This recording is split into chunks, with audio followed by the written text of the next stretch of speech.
দুয়োখন হাতে মোহাৰি মোহাৰি চকুকেইটা উখহি আহিছে আবেলিৰ। ভাতৰ টেবুলত কথাৰ বিষয় ঘনে ঘনে সলনি হৈছে। পানীৰ টেপ খুলি কান্দোনৰ শব্দ সামৰি ৰাখিছে যদিও নিজৰ ওপৰতে বাৰে বাৰে হাৰি গৈছে তাই। বেলি, এমুঠি খাই ল, আহ আকৌ, বেয়া পাম নহ'লে। নাই, আবেলিক কোনেও ভাত খুৱাব নোৱাৰিলে। বৰদেউতাকৰ বাহিৰে ঘৰৰ সকলোৱে জোৰ কৰিলে, কিন্তু তাই নুশুনিলে। বৰমাকে জোৰ কৰি বান্ধি দিয়া তৰকাৰীখিনিও নিনিলে। আজিৰ সমান দুখ তাই কাহানিও লগা নাই। ইমান অপমান তাই কাহানিও পোৱা নাই। ঘৰলৈ যাব পাৰিলেই মন খুলি কান্দিব তাই। ইফালে সিফালে চাই আগানক মাত্ৰ অলপ সময়ৰ বাবে ফোনত ব্যস্ত হোৱা দেখি চেক বুজি মাত্ৰ বৰমাকক যাওঁ বুলি কৈ তাই গুচি আহিল। দুৱাৰত 10 বাৰমান ঢকিয়াই থকাৰ পাছতহে মাকে খুলি দিলে। অত ৰাতিখন ভূত পিশাচৰ নিচিনাকৈ দং দঙাই ঘূৰি ফুৰিবি। ভয় সংশয় নাই।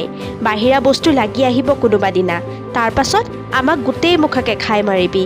তাই আহি ঘৰ নোসোমাই মানে মাক টোপনি নাযায়। কাৰণটো তাইৰ বাবে থকা মৰম বা চিন্তা নহয়, পুতেকৰ আৰামহে। বিচনাৰ পৰা উঠি গৈ ভায়েকে দৰজাখন কেতিয়াও নুখুলে। সাৰ পাই থাকে, মোবাইল টিপি থাকে, তথাপি উঠি নাহে। সেইবাবেই মাক সাৰে থাকিবলগীয়া হয়। তথাপি পুতেকক টানি কথা এষাৰ নকয়। মা, ভাত আছে নেকি? আঁঠুৱাখন দাঙি শুবলৈ লোৱা মাকে বিচনাতে বহি চকু ডাঙৰ কৰি তাইলৈ চালে। কাঠৰ পুৰণি বিচনাখন কেৰেককৈ উঠিছে। লেমৰ পোহৰতো মাকৰ মুখৰ বিৰক্তি তাই স্পষ্টকৈ দেখা পালে। সদায় বৰমাকৰ ঘৰত ভাত খোৱা ছোৱালীজনীলৈ মাকে ভাত ৰান্ধিয়ে পোৱা নাই বুলিব পাৰি। খুব কাৎচিতহে তাই মাকক খাবলৈ কিবা এটা বিচাৰে। মাকেও খা বুলি নকয়। হিচাপে হিচাপে দাইল চাউলৰ যোৰা মৰা ঘৰখনৰ এটা খাৱৰীয়া কমিৰেও বহুত সকাহ। কিন্তু আজি আলহী দুলহী ভৰ্তি ঘৰখনৰ পৰা আবেলি সুদামুখে আহিব লগা হ'ল কিয়? বুঢ়ীমাৰে নোখোৱালে হ পায়। আছে যদি দে, নাই যদি নাই। নাই, সদায় তাতে খাওঁ দেখোন।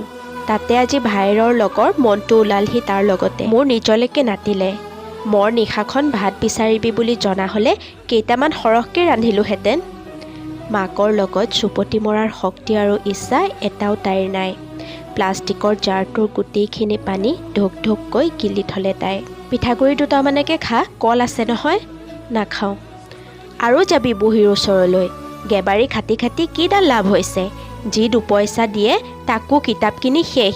এই মস্ত মস্ত কিতাপগাল আনি পঢ়িছহে পঢ়িছ, চাকৰি বাকৰি হয়নে নাই ঠিক নাই। একেলগৰ ছোৱালী বিয়া হৈ ঘৰলৈ মটৰ গাড়ীত উঠি উঠিহে আহে।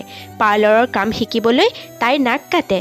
দোকানত বহিলেও মাহে 7,000 পাব, তাকো নকৰে। মই চাকৰ খাটি খাটি কিমান দিন খুৱাম? টিউচনৰ পইচাকেইটা দেখোন তোকেই দিওঁ, বৰমাই দিয়াকেইটাহে পঢ়াত লগাওঁ। নালাগে আই, অহা মাহৰ পৰা নিদিবি। তোৰ পইচা খাই মই নমৰোঁ। চাম নহয় মাৰ মৰিলে কেনেকৈ খাৱ। মাকে কিবা কিবি বকিয়ে আছে। পানীৰে নমৰা পেটৰ ভোকখিনি মানুহজনীৰ কথাতে মৰি থাকিল। পিন্ধি থকা কুৰ্তাটো সলাই ঘৰত পিন্ধা কপাহী ফ্ৰকটো পিন্ধি তাই মুখ হাত ধুই আহিল। গাৰুটো সাৱটি তাই মাকৰ কাষৰ ঠাইখিনিতে দীঘল দি পৰিল। বুকুখন কিবা খুন্দা পাৰি ধৰিছে। কান্দিবও নোৱাৰে, মাকে শুনিব। আজি পঢ়িবলৈকো মন যোৱা নাই। বাৰে বাৰে মনলৈ আহিছে অৰ্ঘাৰ কথাবোৰ, বৰদেউতাকৰ অপমানবোৰ, বৰমাকৰ নিচুকনিবোৰ। ঘৰলৈ আহিও যে সেই একেই ব্যৱহাৰ। এই সকলোবোৰৰ মাজত তাইৰ স্থান ক'ত? কলৈ গৈ আছে তাই? কাৰ বাবে গৈ আছে? যিজনী মাক আৰু যিটো ভায়েকৰ বাবে তাই নিজকে প্ৰতিষ্ঠা কৰাৰ কথা ভাবে, সিহঁতে দেখোন তাইক নিজৰ বুলিয়েই নাভাবে। সন্তান ভোকত থাকিলে মাকবোৰৰ টোপনি নাহে বুলি কয়। তাইৰ পেটৰ শব্দ শুনিও দেখোন মাক টোপনি গৈছে। ইমান ওচৰত থাকিও মাকে কিয় উমান পোৱা নাই তাই যে আজি মাকক নিজৰ ওচৰত বিচাৰিছে। এবাৰ যদি তাইক সুধিলেহেঁতেন, কি হৈছে তোৰ? আজি একো নাখালি কেলেই? মনটো কেলে মাৰি আছ? বিচনীখন মাৰি মাৰি তাই একেবোৰ কথাকে ভাবি থাকিল। নাই, আজি টোপনি নাহে। উঠি আহি লেম্পটো অকণমান বহাই পঢ়িবলৈ বুলি বহিল। আজি যে পঢ়াটো মন বহা নাই। ইফালে পেটৰ ভোকটো বাঢ়ি বাঢ়ি গৈ আছে। এনেতে দৰজাত সৰু সৰুকৈ টোকৰ মৰাৰ শব্দ। তাৰ পাছত তাই টেবুলৰ ওচৰৰ খিৰিকীখনত চিনাকি মাত। বেলি, মইহে, দুৱাৰ খোল। যতীন দা, ইমান ৰাতিখন কিবা হ'ল নেকি? খোলচোন, হাউতকৈ কিবা এটা দি থৈ যাওঁ। মাকৰ টোপনি আহিছে। ওচৰলৈ গৈ নাকৰ শব্দ শুনি বেলি নিশ্চিত হ'ল। সাৰ পাই থাকিলে তাইক সোধাই নেৰে। চেণ্ডেলযোৰ ভৰিত সুমুৱাই তাইক দৰজাখন খুলি দিলে। যতীন দা ইমান ওখ কেতিয়া হ'ল? লেম্পটো অকণমান দাঙি তাই ভালকৈ চালে। সন্মুখত আগান। অলপ আঁতৰত হাতত সৰু টৰ্চ এটা লৈ যতীন দা ৰৈ আছে।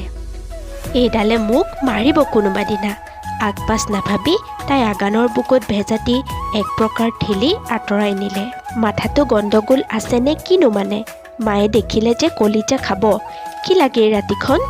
ঠেলি নি আগানক বাঁহৰ ৰেলিংখনত লগাই দিলেগৈ বেলিয়ে। হাঁহি হাঁহি বেলিৰ ওচৰত হাৰি গৈ তাৰো ভালেই লাগিছে। খঙত ফোপাই থকা বেলিৰ হাত দুখনে তেতিয়াও আগানৰ কলা হাত কটা টি শ্বাৰ্টটোত টানকৈ ধৰিয়ে আছে।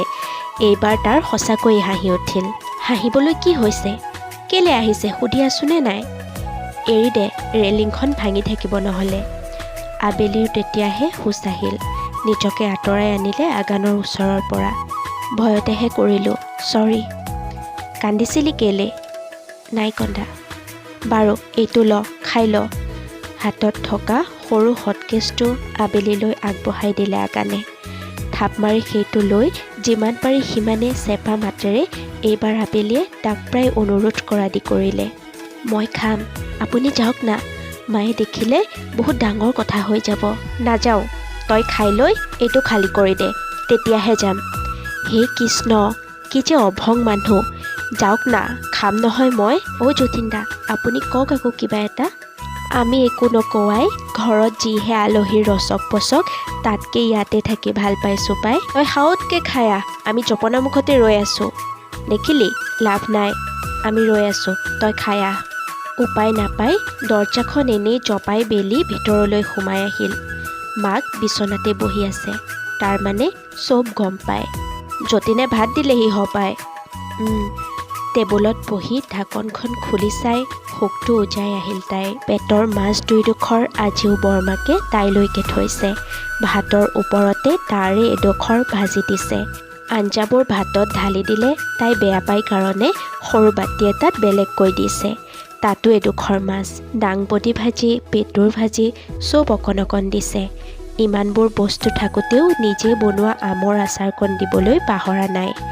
এৰা, বৰমাক থাকালৈকে তাই ভোকত নমৰে।